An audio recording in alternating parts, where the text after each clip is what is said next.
Boa noite a todos, espero que me consigam ver e ouvir devidamente. Saúdo todos aqueles que estão aqui presentes neste momento e começo, aliás, já por agradecer também diretamente à Sra. Catarina Rolo não só pela contribuição que fez aqui no YouTube, como também pela recomendação e pelo apelo ao gosto. Portanto, eu peço a todos aqueles que forem entrando, vão deixando o gosto, deixem um like para ajudarem a promover e a divulgar o canal e também a divulgarem este direto, mesmo aqueles que entrem a posteriori que também deixem o seu gosto, o seu like, porque é extremamente importante para manter pelo menos a visibilidade do canal e ajudar um pouco a trabalhar o algoritmo. Já todos nós sabemos como é que o YouTube funciona. Depois, agradeço também à Sra. Catarina Rolo pelo contributo financeiro que fez. Agradeço a todos aqueles que fazem o contributo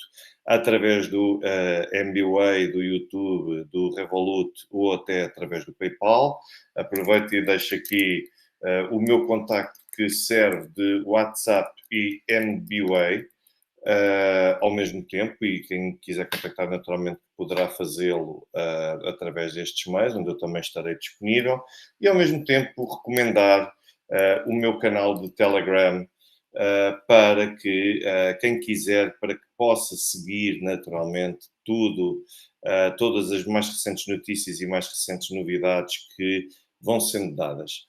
Ora bem, eu gostaria de começar por anunciar-vos e por partilhar convosco, pelo menos a todos aqueles que ainda não tiveram a oportunidade de receber a notificação do direto, do live, que está organizado para o próximo dia 3 de agosto, na próxima quinta-feira, pela 1 da tarde, horário de Lisboa, que terei a honra de receber aqui no canal Garland Nixon. Portanto, sei que alguns de vocês já o seguem.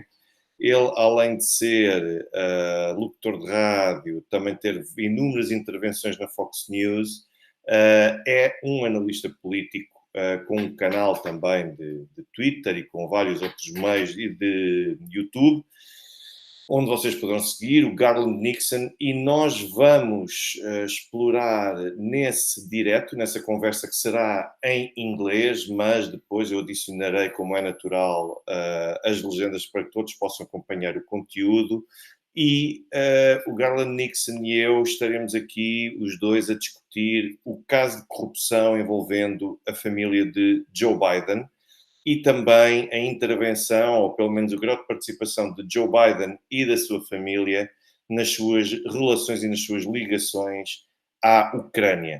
Ou seja, eu julgo que o Garland Nixon tem feito um trabalho soberbo, eu acompanho o trabalho dele.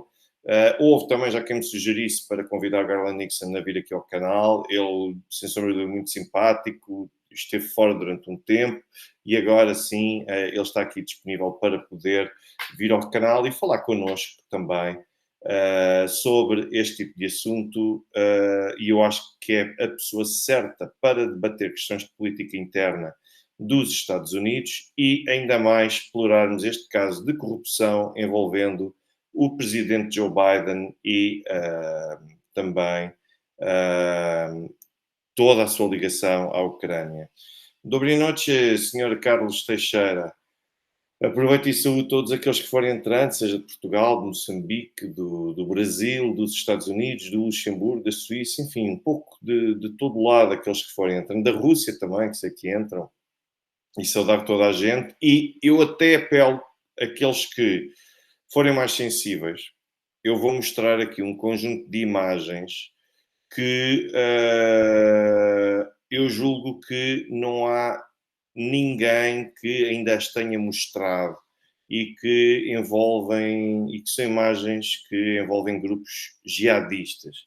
Portanto, senhora Fightback, envie-me essa proposta de questão por WhatsApp ou por e-mail. O meu e-mail também aproveito e vou partilhar para todos aqueles que quiserem fazer propostas de questões para eu perguntar ao Garland Nixon. Não é que eu não saiba perguntar porque sei, mas acho que assim também pode ser muito mais dinâmico e interessante se quiserem partilhar também algum tipo de questões que se possam justificar e que se possam adequar ao convidado, Garland Nixon, portanto, o Sr. Amínio diz aqui que gosta da descontração dele, eu gosto da descontração, gosto da informação, gosto da visão, gosto da análise, portanto, acho que é uma pessoa riquíssima, um profissional de mão cheia que eu terei a honra de receber aqui no meu canal.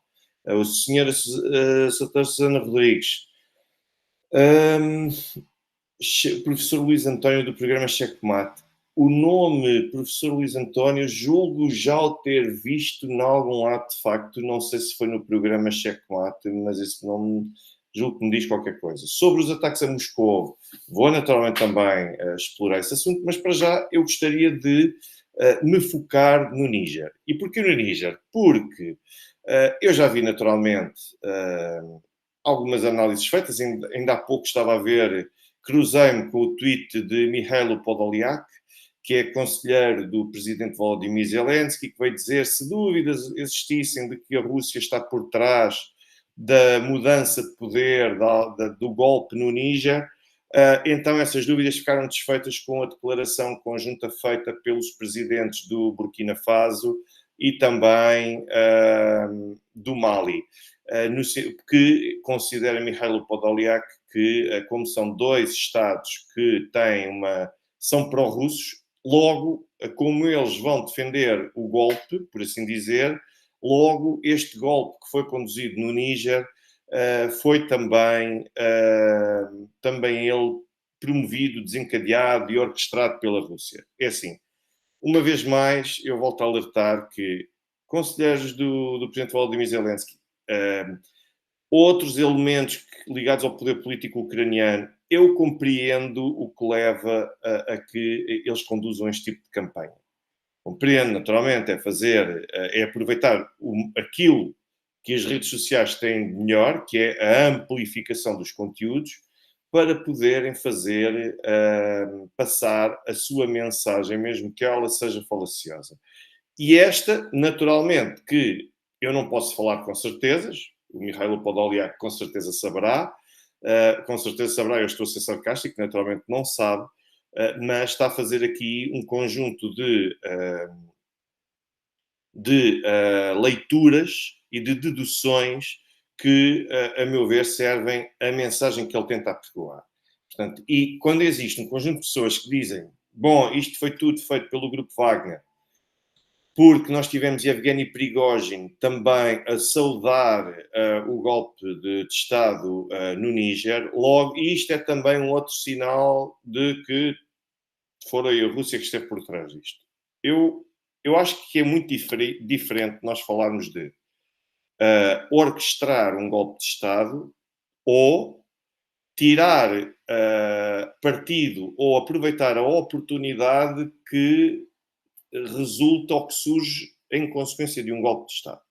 São coisas muito diferentes. Uma coisa, de facto, é incentivar, apoiar, fomentar a condução do golpe de Estado no Níger. Outra coisa é as circunstâncias e o status quo do Níger favorecerem ou propiciarem a que a Rússia possa tirar daqui algum tipo de dividendos. Isto não significa que houve um envolvimento da Rússia. Eu acredito, e vocês já vão perceber porque é que eu acredito, que a Rússia não teve qualquer tipo de ligação a este golpe de Estado, o que não quer dizer que Yevgeny Prigozhin, que está presente na região do Sahel, a região do Sahel, que é aquela região que separa basicamente o norte de África, a chamada África Branca, da África, por assim dizer, não só austral, mas o outro tipo de África também central, e é uma faixa que vai desde o Atlântico e que passa por Mali, Burkina Faso, Níger, Chad, Sudão, Eritreia e chega até ao Mar Vermelho. Essa é a região do Sahel. Naturalmente, nem todo o território do Níger é Sahel, mas uma parte significativa é uma região semi-árida do continente africano e, aliás, bastante quente até. E como Yevgeny Prigozhin e o Grupo Wagner estiveram e estão presentes num conjunto de países e de palcos que se situam na região do Sahel, Não é por acaso que nós vemos agora esta associação automática e direta no sentido de é o grupo Wagner que está aqui ligado, logo é a Rússia que está também por trás deste golpe de Estado para fragilizar o Ocidente e tudo mais. Bom, eu acho que isto é, uma vez mais, falacioso e é entrar no campo da fantasia, da teoria, da conspiração e por aí fora. Porquê? Porque nós temos de olhar para o contexto do Níger para tentar perceber se isto faz sentido. Desde logo nós falamos do Níger, que é, se não for, é um país, é um dos maiores países do continente africano e tem cerca de 25 milhões de pessoas.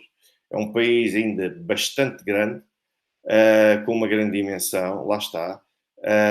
E, ao mesmo tempo, é um dos países da região de Sahel, sendo que a região de Sahel é predominantemente habitada por muçulmanos. É ali que prevalece o Islão, pelo menos de uma forma, numa esmagadora maioria, sendo que serve também, basicamente, o Níger e um conjunto de outros países da região do Sahel para poderem fazer uma espécie de separação ou de fronteira para com aquela África tradicionalmente mais cristã, por assim dizer. Dentro destes 25 milhões de habitantes que o Níger tem, eu destaco desde logo que cerca de que, tal como acontece e tal como sucede em inúmeros outros países africanos, nós percebemos que a etnicidade no Níger segue um pouco o padrão de muitos outros países, não só da região, mas como do continente. Ou seja, foi o resultado de um conjunto de manobras de potências, ainda no século XIX, para delimitar fronteiras e criar uma entidade jurídica, política ou administrativa a que se chama Estado do Níger. Mas no interior desse Estado existirá verdadeiramente em primeiro lugar, um sentimento de pertença e de identidade, de afinidade com o Níger, enquanto Estado, ou existirá um outro tipo de afinidade mais específica. Eu tenho-me a dizer que, não colocando de lado a afinidade e a proximidade que se sente para com o Níger Estado, por outro lado, aquilo que prevalece ainda assim acima desse sentimento é a chamada pertença étnica, pertença a um grupo étnico, pertença a um clã, pertença a uma tribo. E quando nós vemos aquilo que está presente no Níger, nós destacamos, por exemplo, desde logo, 8 principais grupos étnicos. Mais de 53% dos nigerinos são do grupo étnico Hausa. 21,2% integram o grupo Zarma e Songhai. 11% são tuaregs, que também são uma espécie que se vê, um grupo étnico que se vê num conjunto de outros países, incluindo não só na Argélia, como também no Mali. Cerca de 6,5% são Fulani, perto de 6% são Kanuri, 0,8% são Gurma, 0,4% são Tobo, 0,4% são árabes e perto de 1% são outros grupos ainda mais minoritários. Portanto, nós percebemos logo aqui que conseguir reunir e concentrar os interesses de todos os grupos étnicos aqui presentes, ainda que tenhamos uma maioria expressiva que é a Hausa, não é fácil. E não é por acaso que o Níger foi, de facto, com o presidente agora deposto, que pela primeira vez desde 1960 conseguiu assegurar a transição pacífica de poder de um chefe de Estado para o outro. Ou seja, um país com mais de 60 anos de história, enquanto nação independente, só há pouco mais de um ano, aliás, só há sensivelmente um ano, é que conseguiu pela primeira vez garantir a sucessão pacífica na presidência do país. Ou seja, isto por si só já diz muito do tipo de conflitualidade. Este foi o quarto golpe de Estado que o Níger enfrentou ao longo da sua história, e quando não tinha golpes de Estado, tinha quase perpetuações, por assim dizer, de líderes, de políticos na liderança do país. Isto é claramente o reflexo das tensões étnico-sociais que existem, do facto de termos vários grupos étnicos, do facto de termos a disputa de recursos naturais, do facto de termos também uma herança colonial que não foi apta para resolver qualquer tipo de conflitualidade social ou até qualquer tipo de conflitualidade também entre grupos étnicos. Então, não é por acaso que isto acontece no Níger. Qual é que é aqui a grande potencialidade que o Níger tem, mas não só o Níger, como também, se nós olharmos para o Burkina Faso, o recurso natural mais predominante no Burkina Faso é o ouro. No Níger, o recurso natural, que vocês certamente já ouviram falar, é o urânio, que o Níger é responsável por cerca de 7% da produção de urânio global, sendo que contribui para cerca de 35 a 40% das necessidades francesas que os franceses têm de urânio. Aliás, é curioso que o urânio é de tal forma reconhecido pelo Níger como um todo que numa das principais avenidas da capital do Níger, Niamey, existe até a chamada Avenida do Urânio. Até para verem o respeito e o culto que se presta a algo que é primordial para a economia local. Mas qual é que é a questão? Uma das questões aqui que surgem com a questão do urânio. A questão do urânio está associada, desde logo, ao facto de os países que têm essa proximidade às colónias, às antigas colónias ou províncias ultramarinas, tentarem aproveitar e, depois da independência, continuar a assegurar o aproveitamento e a exploração dos recursos naturais desses mesmos países.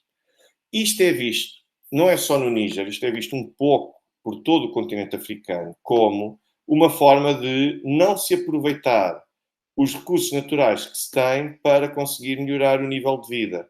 E quando não existe uma potência por trás a tentar explorar estes recursos naturais, existem ditadores ou existem políticos que tentam explorar para proveito próprio da sua elite esses recursos naturais, e nós estamos naturalmente familiarizados com a Guiné Equatorial, que é um dos casos mais paradoxais que pode haver e claramente um caso de estudo, porque se nós formos ver a Guiné Equatorial tem, se não é o maior PIB per capita do continente africano, o que significa que, com base naquilo que o país produz, se dividir aquele valor pelo número de cidadãos ou de habitantes que a Guiné Equatorial tem, nós chegamos à conclusão de que faz uma média elevadíssima de riqueza por cada cidadão. Qual é que é aqui a particularidade? É que isto é falacioso fazer esta ligação direta, uma vez que a Guiné Equatorial é um dos países mais pobres do continente africano,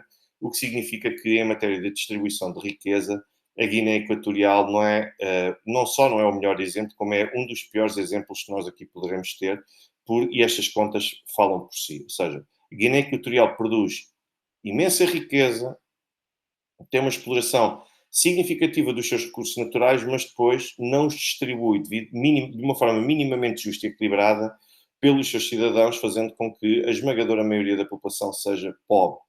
Relativamente ao Níger, não é o líder propriamente que aproveita e que explora o urânio enquanto recurso natural. Claro que as elites também tentam favorecer-se e tirar algum proveito para não poderem ficar numa situação económica como a da restante população, mas não deixa de ser curioso e digno de assinalar que no caso do Níger, a população do Níger esteja entre os países mais pobres do mundo. O que é que isto significa? Isto significa, desde logo, que o urânio não é propriamente a mesma galinha dos ovos de ouro como é o petróleo e como são outros recursos naturais. Mas, ainda assim, é um recurso natural que, por exemplo, pela ligação que tem o Níger diretamente à França e a dependência que a França tem do urânio do Níger, deveria justificar um nível de riqueza, ou pelo menos de não pobreza, muito diferente daquele que se verifica no presente momento. Eu volto a insistir nesta ideia. O Níger é um dos países mais pobres do mundo, e não é só um dos países mais pobres do mundo, é um dos países também do mundo inteiro com maior taxa de iliteracia, o que depois tem consequências a nível do QI, ainda por estes dias estava a ver, e o QI médio de um nigerino anda em torno de 70. Ou seja, isto é tudo uma pescadinha de rabo na boca. Claro que as coisas estão todas interligadas e, como é natural, em terra de cegos, quem tem um olho é rei, e muitas vezes o pensamento é mais vale manter a população toda neste estado, porque os poucos que sejam minimamente letrados têm uma maior probabilidade de permanecerem à frente dos destinos do país, de conseguirem ser um dos elementos intermediários nas ligações às grandes potências, França, Estados Unidos, União Europeia, por aí fora, o que significa que poderão ser entre a população geral aqueles que estarão numa situação económica muito mais favorável. E, infelizmente, não existe esta preocupação para com a população, e não só não existe, como ainda assim é extremamente complicado num país cuja geografia é absolutamente semiárido, é um país considerado semiárido, o que significa que acesso a recursos naturais de subsistência não é propriamente fácil, e o que significa que depois nós tenhamos vários elementos de vários grupos étnicos que preferem viver até à margem daquilo que é o conjunto de valores de uma sociedade ocidental. Aprender a ler e escrever, dominar a língua, naquele caso francês, enquanto sendo a língua que, do ponto de vista cultural, existe uma herança que foi herdada,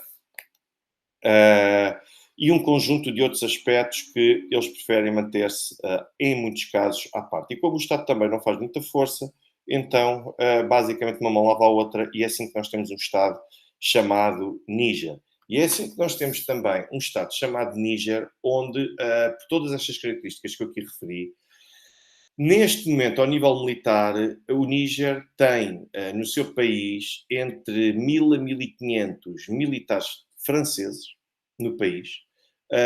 São todos, neste momento, pelo menos uma parte já se encontrava no Níger, no âmbito da cooperação que existe técnico-militar para a região do Sahel, em que os franceses decidiram apostar e decidiram manter este tipo de parceria de proximidade, mas muitos outros foram militares franceses que vieram do Mali e do Burkina Faso e que, fruto dos dois golpes de Estado nestes dois países e da mudança de poder, acabaram por se socorrer no Níger, onde acabaria por ser, eventualmente eu atrevo-me a dizer, o último reduto de estabilidade nesta zona da África Ocidental. Além dos 1000 a 1500 militares franceses, nós temos também 1100, cerca de 1100 militares norte-americanos, distribuídos por duas bases no Níger e onde conduzem operações que são, do ponto de vista dos Estados Unidos, naturalmente, vistas como importantes para conseguir conter a ameaça jihadista nesta região.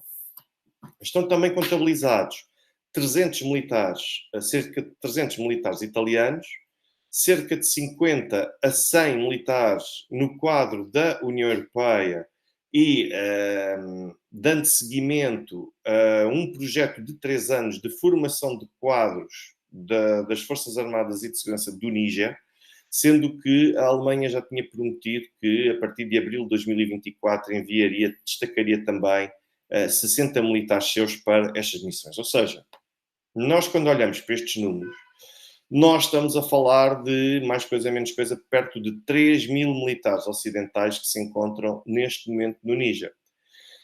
E é caso para dizer que os Estados Unidos, com esta inversão, com este golpe de Estado que houve na passada semana, os Estados Unidos acabam por correr o risco de perder um aliado fortíssimo nesta região do Sahel.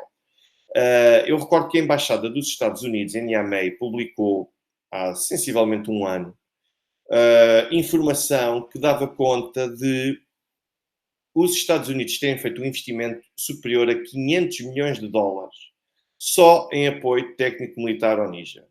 Isto desde o ano de 2012, ou seja, num período de 2 anos, compreendendo um período de 10 anos, os Estados Unidos doaram, em média, todos os anos, cerca de 50 milhões de dólares. Os laços entre os Estados Unidos e o Níger são francamente fortes. Não só a nível, por causa da relação militar que ali se criou, porque foi visto pelos presidentes do país, sucessivos presidentes do país, como uma relação necessária e vital para assegurar o combate e a contenção à ameaça islâmica, ameaça islamista, mas ainda em março deste ano, Anthony Blinken já tinha anunciado ajuda humanitária ao Níger no valor de 150 milhões de dólares. E agora, aquilo que se passa é que, se concretizarem o cancelamento desta ajuda, o Níger, e bem como os franceses, que também já prometeram que vão cortar a ajuda humanitária, o Níger entra aqui numa situação, ou numa espiral que só cria uma oportunidade ainda maior para países como a Rússia. Porque se a Rússia começar a fornecer ajuda humanitária, se a Rússia começar também a fazer algum tipo de parceria técnica ou militar com a atual liderança do Níger, nós percebemos que, com base até nos discursos de Mali, Burkina Faso, e com base naquelas pessoas que nós vimos nas ruas, a saírem às ruas com as bandeiras russas, nós percebemos que já está criada a oportunidade para que a Rússia venha a aproveitar esta situação em seu favor, ganhando um parceiro, ganhando um aliado e dando como contrapartida também algum tipo de melhoria da situação de segurança. Isto porquê? Porque se nós olharmos para aquilo que conduziu a este golpe de Estado, foi, além desta distribuição étnica, que é sempre um problema no Níger, e que foi uma das principais causas para que, em mais de 60 anos de história, o Níger tivesse agora 4 golpes de Estado, com mudança de liderança política. Mas, se nós olharmos para as razões invocadas pelos militares que fizeram e conduziram o golpe de Estado, nós percebemos que o grande argumento foi a crescente insegurança do país e a ameaça dos grupos jihadistas, onde se encontram a Al-Qaeda e o Estado Islâmico, para poderem assumir o controle do país e também passarem a controlar uma região, uma área significativa e expressiva da região do Sahel. Portanto, aquilo que aconteceu no Níger foi que os militares, que agora têm o general Tchiani, que é um dos mais veteranos, talvez é uma voz a considerar, é uma verdadeira autoridade, ele foi nomeado pela junta militar para poder liderar, seja interinamente ou não, o Níger. E é importante porque um outro elemento que, a meu ver, ajuda a distanciar este golpe de Estado da Rússia enquanto autora, fosse como autora, como cúmplice, ou fosse como instigadora, é o facto de o general Tchiani ter todo o seu percurso, todo o seu currículo, desde a DID militar do Níger, desde correspondente também das Forças Armadas, num conjunto de outros países. Nós vamos olhar e nós vamos ver que ele tem a escola e a ligação toda ao Ocidente.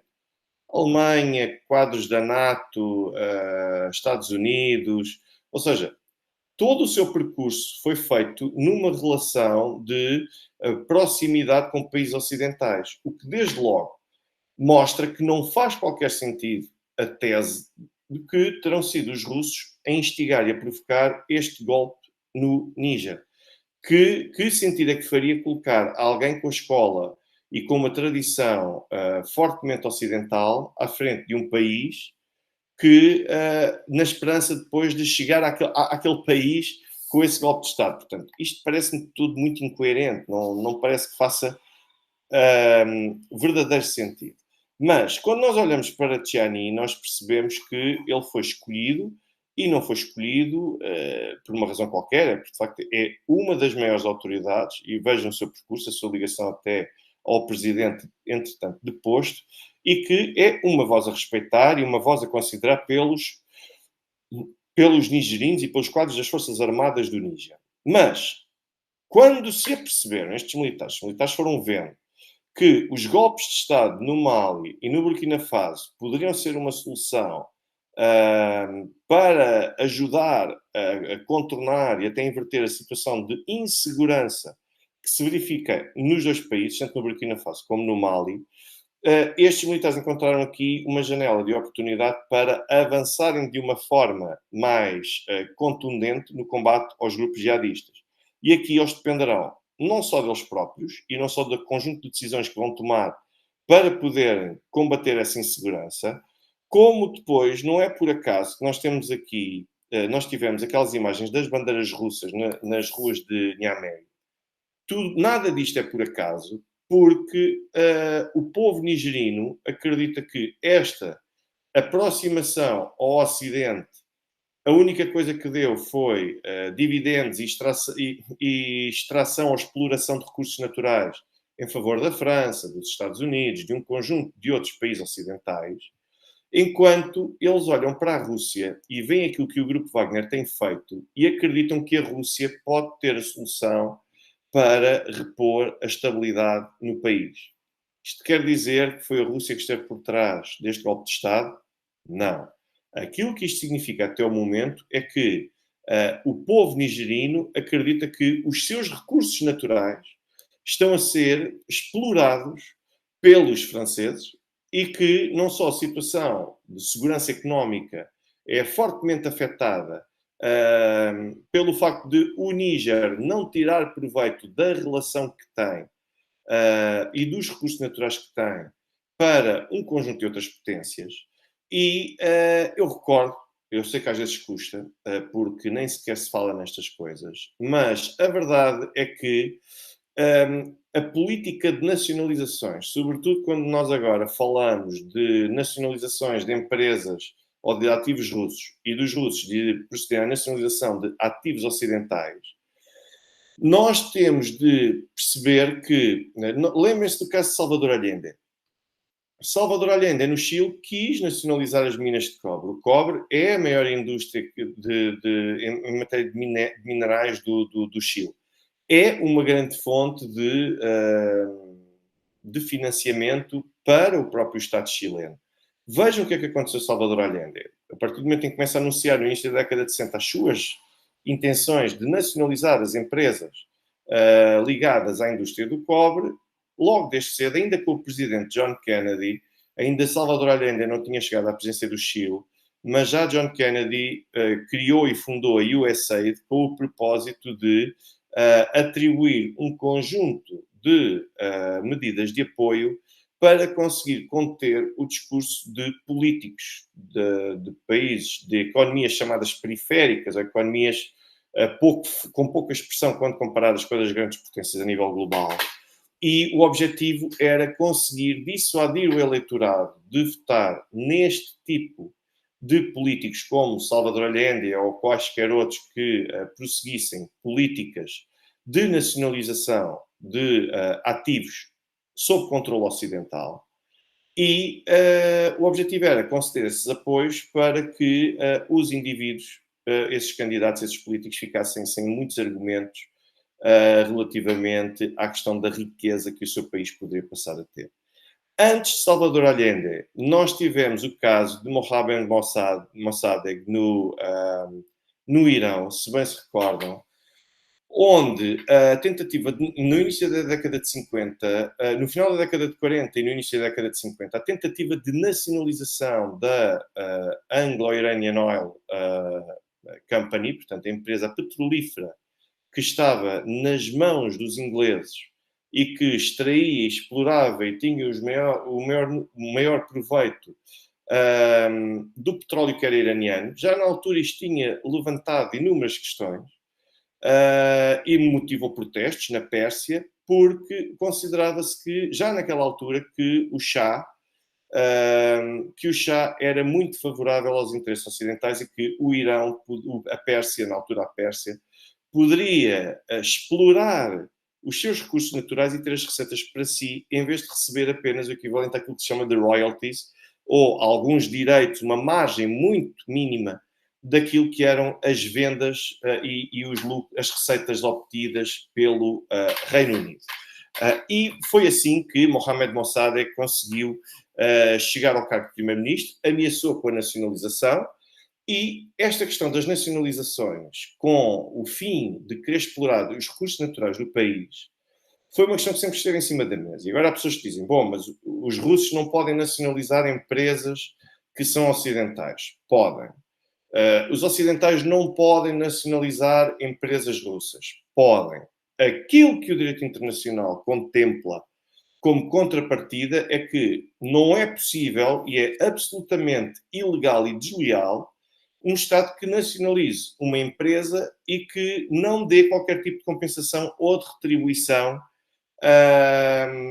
ao Estado que acabou ou à entidade que acabou de perder a sua empresa para um determinado Estado. Portanto, se podem nacionalizar empresas estrangeiras, podem, mas tem de haver sempre uma compensação financeira para que essa nacionalização não viole o direito internacional.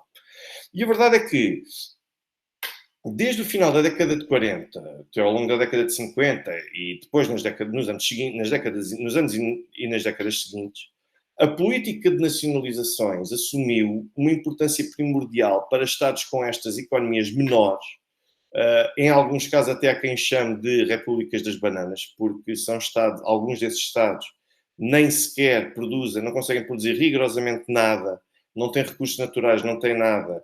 A única coisa que conseguem produzir são frutas, incluindo a banana, por isso é que se chama República das Bananas, que não tem nada, não tem nenhuma fonte de recursos naturais, não tem nada, não produz nada, portanto, isso é chamada República das Bananas, e onde existe uma certa até desordem, que não tem de ser uma instabilidade descontrolada e uma anarquia, mas uma desordem. Mas a verdade é que as chamadas economias periféricas, que eu gosto de utilizar esta expressão, porque quando se fala em países em subdesenvolvimento ou em vias de desenvolvimento, eu acho que é muito redutor e que não reflete aquilo que são esses países. Parece que nós estamos a falar de uma humanidade inferior e que está agora a desenvolver-se, a chegar ao mesmo nível de evolução, quando às vezes os Estados não têm sequer recursos para poder acompanhar, tiveram os restantes e em alguns casos tiveram políticas colonialistas extremamente repressivas que os impediram naturalmente de ter decisão sobre o seu futuro. Também há aqueles que não tiveram essa repressão e que, mesmo assim, simplesmente foram gerindo os seus recursos, e têm recursos, e foram gerindo esses recursos de uma forma absolutamente incompetente, negligente, irresponsável e sempre favorecendo um sistema de cleptocracia. Mas a verdade é que esta política de nacionalizações assumiu essa importância primordial para Estados com este tipo de economias, que pretendiam basicamente alcançar a sua independência face ao exterior através da recuperação do exclusivo sobre recursos naturais e até outros setores estratégicos da economia interna respectiva. O que vai originar, deste modo, situações de tensão com os estados da nacionalidade dos seus investidores, sempre que estavam em causa territórios e até domínios onde não pretendiam deixar de estar presentes. Porque, por um lado, por isso é que se fala os interesses franceses no Sahel. O que é que são os interesses franceses no Sahel? Bom, é basicamente ter empresas a assegurar que o Níger se mantém totalmente refém e dependente daqueles agentes económicos franceses para conseguir ter, em inúmeros casos, a subsistência básica das suas necessidades e que tem mesmo de ser garantida, e então uma dessas formas é através da exploração desses serviços e desses recursos por parte de empresas francesas, como acontece no caso do urânio e por aí fora. E os países pretendem recuperar o controle exclusivo sobre os recursos naturais e até mesmo outros setores estratégicos da economia interna respectiva, nomeadamente empresas energéticas, empresas também de telecomunicações e por aí fora. Ou seja, há um interesse em recuperar e assumir esse controle para não ficarem reféns das potências estrangeiras. E foi com base nisto que, e sobretudo por causa do problema envolvendo Mohamed Mossadegh, que depois acabou por ser deposto no contexto da operação TP Ajax, que foi conduzida não só pela CIA, como pelo MI6 do Reino Unido, com o objetivo de, há até dados que até demonstram que o Shah servia claramente os interesses ocidentais, mas até a irmã do Shah da Pérsia recebeu quantias significativas para poder persuadir o irmão a conseguir demitir e a depor Mohammed Mossadegh. O que originou uma situação de instabilidade, criou os pilares e as bases para que depois, posteriormente, Ali Khamenei que viesse Ali Khomeini que viesse a criar as bases para que se operasse a Revolução Islâmica de fevereiro de 1979. E, com o caso de Mossadegh, foi neste tipo de contexto que os Estados começaram a ganhar uma crescente sensibilização para este aspecto e para a necessidade urgente e ímpar de assumir o controle sobre os recursos naturais e sobre setores estratégicos dos Estados, que, pela primeira vez, foi aprovada a Resolução 523 6 de 30 de janeiro de 1952 da Assembleia Geral das Nações Unidas. O que é que foi reconhecido nesta resolução? Foi reconhecido pela primeira vez o chamado direito soberano dos países com economias periféricas a poderem determinar livremente o uso dos seus recursos naturais e utilizarem estes recursos de modo a reforçarem a sua posição com vista à prossecução dos seus planos de desenvolvimento económico de acordo com os seus interesses nacionais e também para aprofundar a expansão da economia mundial. Este é o corpo, isto é parte do corpo dessa resolução. Portanto, como veem, um conjunto significativo e expressivo de países chegou à conclusão de que esta era a solução para conseguir garantir a independência e a verdadeira soberania desses países. Depois, mais tarde, a Assembleia Geral das Nações Unidas adotou também, ainda no mesmo ano, a Resolução 626-7 de 21 de dezembro de 1952, na qual se consagrou o direito a explorar livremente a riqueza e os recursos naturais. Esta resolução, como podem ver, foi informalmente apelidada e cunhada de Resolução da Nacionalização, foi adotada com 36 votos a favor, apenas 4 contra e 20 abstenções, o que revela claramente uma dispersão de votos e as tendências ideológicas dominantes ao nível global. Reparem que este número era muito reduzido na altura porque tínhamos poucos Estados-membros da ONU. Portanto, foi por isso que só assim é que foi possível. E depois nós tivemos, entre os votos contra, nós tivemos os Estados Unidos, claro, a Nova Zelândia, o Reino Unido e a África do Sul, ainda sob controle, Boer, portanto, não já a África do Sul como nós a conhecemos atualmente, mas posicionaram-se contra esta resolução por não conter uma disposição a apelar aos governos para agirem a respeito do direito internacional e porque, de certa forma, acreditava-se que poderia comprometer e inviabilizar o investimento estrangeiro.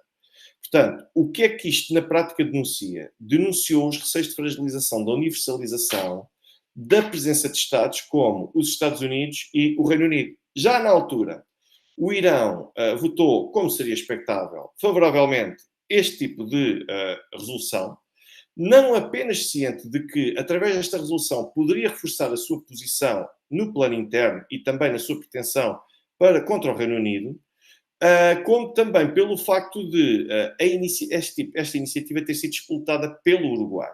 E contou até com o apoio dos Estados solidários com a posição iraniana, provavelmente em resposta à nacionalização implementada por Mohammed Mossadegh e ao litígio que daí decorreu com o Reino Unido. Ora bem, nós temos depois um conjunto de outras resoluções que acabaram por se verificar, mas o que é importante aqui sublinhar é que seguiram no mesmo sentido. O que é preciso aqui confirmar é que houve um reconhecimento generalizado de que existe um direito soberano à exploração dos recursos naturais. Isto não quer dizer que as empresas estrangeiras não possam explorar recursos naturais ou estratégicos de outros Estados. O que quer dizer é que se os Estados têm o direito de decidir se querem ser eles a assumir essa posição ou se querem conceder esse direito a terceiros Estados. Portanto, não é algo que possa ser escolhido, esta questão dos interesses franceses no Sahel. São o quê? São um conjunto de investimentos que os franceses têm nesta região do Sahel, neste conjunto de países que eu já vos referi há pouco, e a partir daí é garantir que os seus próprios agentes económicos que possam beneficiar com a herança cultural e histórica que estes países têm durante os tempos em que foram parte do território francês. Portanto, isso é que são os interesses. O que é que são os interesses portugueses em Angola, em Moçambique, em Cabo Verde? Bom, é basicamente olhar para a população, a comunidade portuguesa que ali reside, a diáspora portuguesa, e olhar também para as empresas e os investimentos que os portugueses têm nestes países. Tirando tudo isto, quando me falam em interesses portugueses, franceses, ingleses, o que for, nós não podemos falar, nem devemos falar de, mas isto é uma região a que nós sempre nos habituamos, portanto, nós temos de ter prioridade sobre os outros, só nós é que podemos estar ali, os outros não podem. O que é extremamente falacioso, porque quem tem o direito de decidir isso e quem tem o direito soberano de decidir isso são esses Estados. É cada um desses Estados que deve decidir a título individual. E, portanto, quando nós olhamos para todo este contexto de riqueza mal distribuída, e depois também olhamos para isto para vocês conseguirem perceber porque é que é tão importante, quando existe há mais de 70 anos uma campanha em sede da Assembleia Geral das Nações Unidas que defende que cada Estado possa definir melhor a sua estratégia, os nigerinos entendem que o seu poder político, aquilo que está a fazer é servir os interesses ocidentais, os interesses estrangeiros e não a servir os interesses do povo nigerino. Porque se tem recursos naturais, como é que o seu povo é um dos mais pobres do mundo? Portanto, não se justifica, não se justifica. E é este um pensamento que está, de certa forma, generalizado e que levou que muita gente saísse às ruas. E depois temos a questão também da questão de segurança, onde nós encontramos, como eu já vos referi, Al-Qaeda e Estado Islâmico, e a situação não é necessariamente fácil.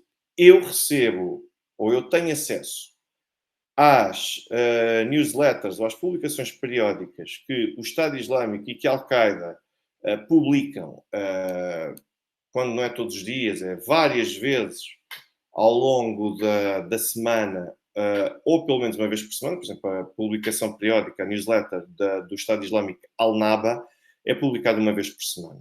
E lá eles demonstram, falam de todos os locais onde têm interesses considerados estratégicos por este grupo. Quais é que são esses interesses? O continente africano, naturalmente, encontra-se lá ali previsto. Basicamente, são países, praticamente todo o mundo, incluindo a Europa, mas onde se encontram, no plano operacional, a intervir e a combater vários tipos de interesses, nomeadamente derrubar o poder político que está em exercício nesses mesmos países, e conseguir garantir ou a conversão ou a eliminação daqueles que são considerados apóstatas ou até mesmo infiéis, eu vejo nessas newsletters as referências que são feitas à região de Sahel. Da mesma forma como vejo as peças que são publicadas pelo Estado Islâmico e pela Al-Qaeda relativamente a Moçambique. Eu sei o que é publicado e o que é dito por parte destes grupos. E eu vou passar, desde já, a partilhar convosco. O Sr. Filipe Vieites pergunta-me se eu confirmo a intenção da Nigéria intervir no Níger para repor o governo anterior e da oposição da Argélia em relação a tal pretensão. Bom, a Nigéria tem um general conhecidíssimo e que também é talvez uma das personalidades militares mais preeminentes, e que eu li hoje que ele utilizou a expressão "nós somos todos pretos". Portanto, isto não é dito com qualquer tipo de conotação racista, nem de perto nem de longe, não tem nada a ver com isso, mas é no sentido de dizer isto não é só uma questão do Níger conduzir este golpe de Estado, é uma questão de nós também, enquanto CEDEAO, que é a Organização Regional dos Países da África Oriental, de poderem ter uma palavra a dizer quanto a este golpe de Estado que ocorreu no Níger. Se há uma disponibilidade da Nigéria para intervir no Níger para repor o governo anterior, há. Se há interesse nisso, há. Mas, a partir do momento em que existem declarações de um grupo de países, Argélia, Burkina Faso, Mali, confirmarem Guiné-Conakry, Guiné-Conakry, confirmarem que qualquer tipo de intervenção militar no Níger corresponde a um ataque também contra eles próprios, há a necessidade de repensar e de eventualmente considerarem recuar quanto a essa pretensão de conduzir uma intervenção militar no Níger. Eu recordo que não seria a primeira intervenção militar conduzida por países da CEDEAO, com a Nigéria no comando, sem autorização do Conselho de Segurança das Nações Unidas. Aliás, em 1990 e em 1994, a CEDEAO, os países da CEDEAO conduziram e levaram a cabo duas operações militares na Libéria, sem a confirmação e sem a ratificação do Conselho de Segurança das Nações Unidas. Intervieram, portanto, tiveram essa intervenção na Libéria e depois, isto é um caso paradigmático e é um caso até de estudo, não só académico, mas como prático, porque são dois raros casos em que o Conselho de Segurança não disse nada, não se pronunciou no sentido de conceder autorização à CEDEAO para avançar com essa operação militar, mas o Conselho de Segurança, posteriormente, veio ratificar, veio confirmar a legalidade dar uma autorização a posteriori para que a legalidade estivesse prevista. Ora bem, o que é que se passa na prática? O que se passa na prática é que dar autorizações a posteriori é uma violação do direito internacional. Portanto, qualquer intervenção que a CEDEAO queira ter no Níger tem de estar secundada e autorizada pelo Conselho de Segurança para poder intervir no Níger. Problemas. O primeiro problema é, desde logo, perceber se a Rússia vai autorizar, em certo Conselho de Segurança, uma intervenção da CEDEAO ou não, já que é indubitável a posição do Reino Unido, França e Estados Unidos. A China poder-se abster, mas quando nós olhamos para a posição da Rússia, é muito interessante olhar para a posição da Rússia, porque a Rússia, aquilo que veio dizer ainda na cimeira Rússia-África, e aquilo que tem insistido em dizer, aliás, vejam o que é que a Rússia fez, porque a Rússia aliou-se a uma declaração conjunta do Conselho de Segurança, no sentido de instar as autoridades atualmente no controle do Níger para que seja reposta a ordem constitucional do país, mas já tinham dito isso também na Cimeira Rússia-África, que são contra qualquer tipo de manobra ou qualquer tipo de ação que reflita uma violação, um atropelo à ordem constitucional desses países, o que mostra, da parte da Rússia, coerência, porque se condena o Euromaidan, aqui também tem que condenar um golpe de Estado. Mas depois nós temos um problema, que é, então o que é que vamos fazer entretanto? Isto não quer dizer que a Rússia seja favorável, em certo Conselho de Segurança, a uma intervenção da CEDEAO, porque a CEDEAO quer intervir. Os franceses, a França também quer intervir, mas a França não pode intervir. Porque o facto de estar em causa empresas ou interesses empresariais de pessoas francesas, isso por si só não é suficiente para justificar uma intervenção militar num Estado alheio. Portanto, França não tem legitimidade.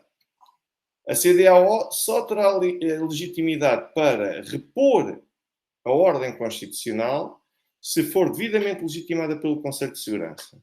Pelo que, ou o Conselho de Segurança está de acordo, ou qualquer tipo de intervenção, de diligência, de manobra, de operação militar conduzida num país desta natureza, como não está em causa o exercício do direito inerente à legítima defesa por qualquer um dos Estados da CEDEAO, porque o conflito não se vai arrastar, não é previsível que se venha a arrastar, então qualquer tipo de operação armada ou qualquer tipo de uso de força usados no Níger são ilegais e violam o direito internacional. Portanto, o Ocidente neste momento está nesta posição. E a CDAO também, porque corre o risco de não ver ratificado a posteriori, que por si só já é uma ilegalidade, mas em último recurso poderia invocar que a posteriori isso iria ser validado. Qualquer tipo de intervenção desta natureza é sempre ilegal. É sempre ilícita. Constitui um caso de agressão. Portanto, a CDAO não pode decidir que vai intervir num país que não solicita a sua ajuda para conter uma ameaça no plano interno. E depois lá está, nós temos de pensar, portanto, eu espero que com isto tenha sido bastante claro relativamente àquilo que a Rússia pensa sobre este tipo de questão, o que não quer dizer que, se a CDAO mantiver apenas a ambição e não concretizar a ambição, e se França também não avançar para a reposição da ordem constitucional no Níger, eu acredito que é mais provável que a Rússia só possa reconhecer e manifestar o seu apoio ao novo poder, ainda que transitório, do Níger, se este revelar algum tipo de estabilidade e apresentar algum tipo de solução para a situação política e social do país.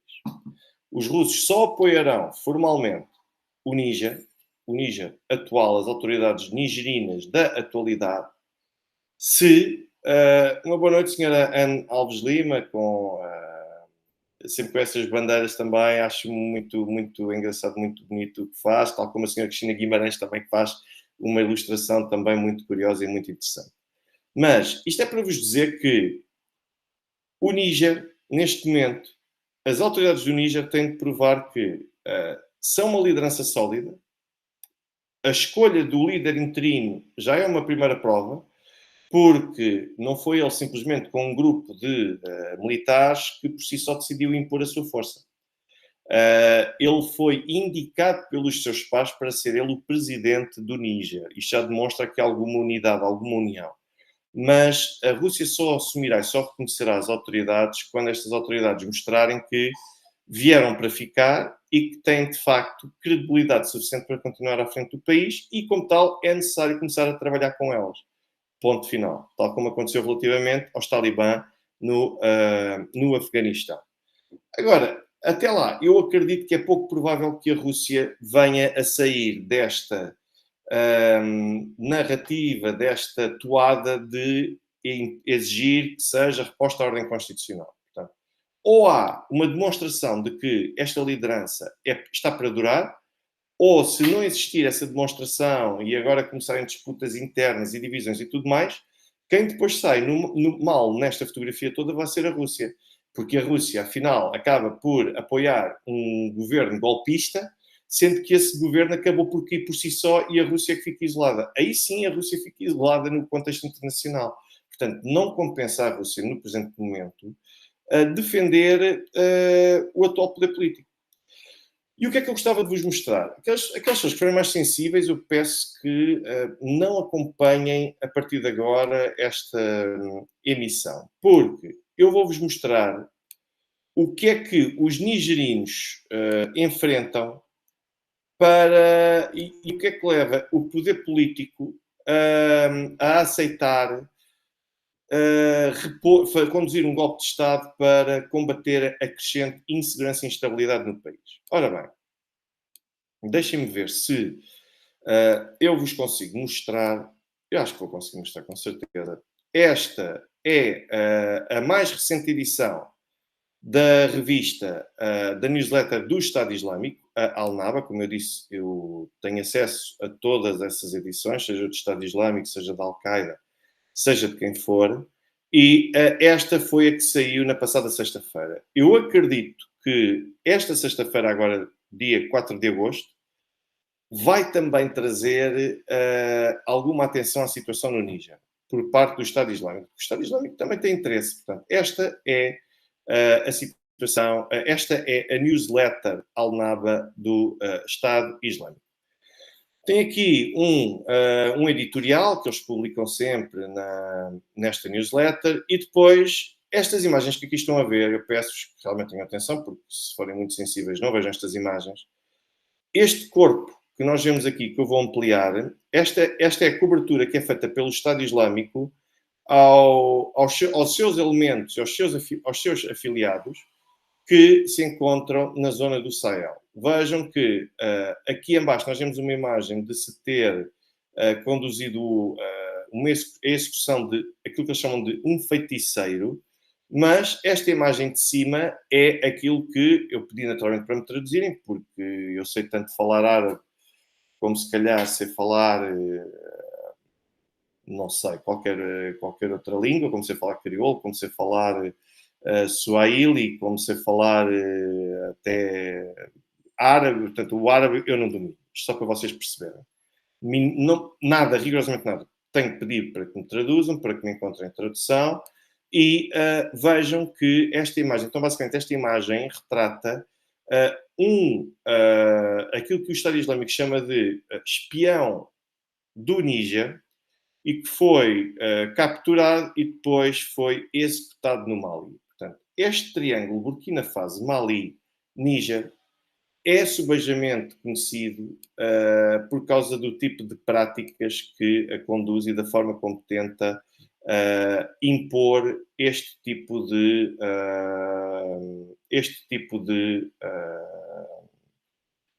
atos contra aquilo que eles chamam os traidores. Mas eu vou-vos mostrar outro caso, que também é outro caso paradigmático, que importa perceberem. Eu não vos vou mostrar.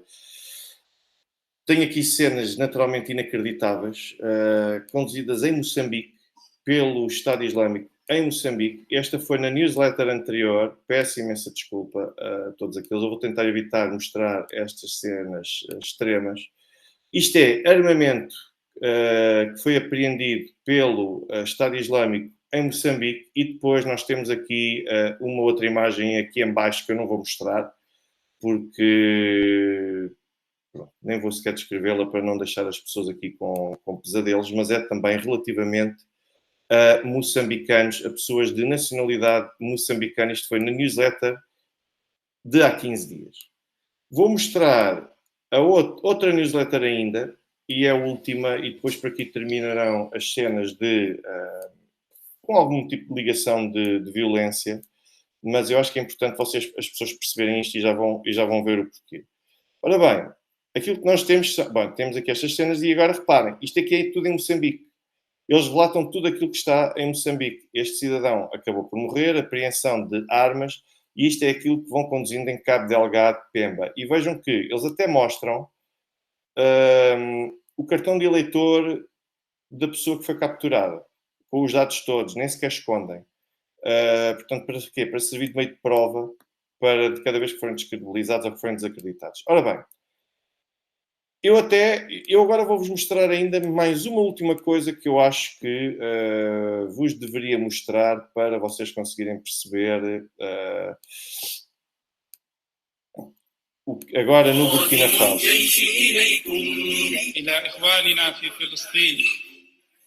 نقول لهم إن دماء أبنائكم هي دماء أبنائنا وإن دماءكم دماءنا. Pronto. Isto é um vídeo que foi publicado em fevereiro deste ano relativamente à presença no Burkina Faso e à atividade de elementos do Estado Islâmico no Burkina Faso.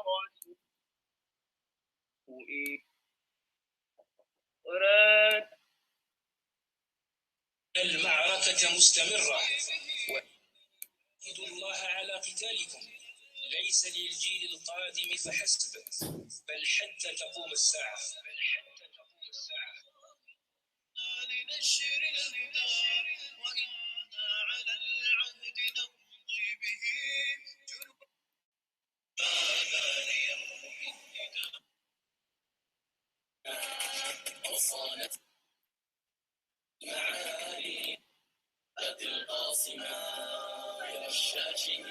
Pronto, isto é um vídeo de 16 minutos, eu acho que já fica bastante perceptível em que eles mostram as suas ações no Burkina Faso e basicamente eram estas imagens que eu ainda vos queria mostrar. Mas não vou mostrar mais imagem nenhuma, portanto podem ficar totalmente descansados que eu não vou mostrar mais imagem nenhuma, mas isto é para vocês verem aquilo com que as pessoas no Níger, no Mali, no Burkina Faso e em Moçambique têm de lidar no dia a dia com matérias, com pessoas, com grupos jihadistas, grupos do Estado Islâmico, grupos da Al-Qaeda, e depois o Estado Islâmico quer sobrepor-se à Al-Qaeda.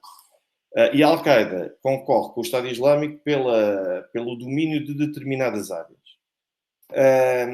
Não é fácil, porque vão aumentando, depois combatem-se todos uns aos outros, mas, acima de tudo, querem combater este tipo de personalidades e este tipo de pessoas que supostamente pertencem às Forças Armadas, pertencem ao poder político. Portanto, isto é para vocês verem aquilo que leva, porque para nós que estamos aqui na Europa, eu sei que as pessoas já têm uma configuração das ameaças muito específica. Ou seja, as pessoas já conseguem olhar para as ameaças acreditando que existem grupos jihadistas e que matam e que cometem todo o tipo de atrocidades. Mas quando as pessoas veem imagens, como eu vejo, destes palcos, e vejo o que é que as pessoas passam, vejo aquilo que é descrito, vejo a forma absolutamente fria e perversa com que todos estes acontecimentos são aqui descritos, e vejo os vídeos e todo o restante conteúdo jihadista, quando eu vejo isto tudo, eu acho que dá uma noção completamente diferente do que é que leva países, como por exemplo o Níger, a conduzirem um golpe de Estado por sentirem essa crescente insegurança no seu país e por sentirem que os seus próprios cidadãos estão em risco, porque sendo um país, 99%, 99% da população é muçulmana, corre o risco de atingir, de se disseminar nestas áreas e de causarem terror à população. Ou seja, isto é visto como uma medida de desespero, uma medida extrema para conseguirem conter esta ameaça islamista. E isto permite, talvez, a todos nós percebermos o que é que leva a compreender, talvez, a realidade que se verifica em cada um destes países. Eu agradeço, desde já a todos, pelo facto de terem estado aqui presentes. Eu ainda agradeço também ao senhor Credolino Dalma pelo contributo que fez através do YouTube. Agradeço também a todos aqueles que fazem os contributos através do YouTube, Revolut, MBWay e PayPal. Peço também desculpas pelo conteúdo explícito. Amanhã vou explorar alguns outros aspectos relativamente à Rússia e espero que tenha ajudado a trazer aqui alguma luz relativamente à situação que nós estamos a viver neste momento no Níger e qual é que é o grau de participação ou de aproveitamento que a Rússia pode ter. Portanto, o facto de a Rússia poder encontrar aqui uma oportunidade para se aproximar não significa que a Rússia é responsável pelos acontecimentos que levaram ao golpe de Estado. Mas, se os países ocidentais continuarem a fechar ou a terminar a ajuda humanitária, a ajuda militar, a cortar os laços e a tentar cercar ou estrangular ainda mais as autoridades transitórias do Níger, isso só vai abrir ainda mais a porta para que a Rússia venha a suprir essas necessidades e até mesmo a preencher esse vazio que fica com a ausência das potências ocidentais. Portanto, uma vez mais, eu agradeço imenso a vossa atenção, a vossa presença. Agradeço-vos a todos pelos contributos financeiros que fazem, através do PayPal, MBWay, Revolut e também do YouTube, pelos comentários que aqui deixam, pelas questões que deixam, por todas as observações que fazem, pelas observações também que enviam, tanto por WhatsApp como por e-mail. Agradeço bastante por tudo isso, pelo gosto. Deixem o vosso gosto, o vosso like, pelas partilhas. O meu muito obrigado a todos por aquilo que ajudaram aqui a que eu partilhasse e por terem estado presentes. Faço votos da continuação de uma excelente noite e, assim sendo, até amanhã.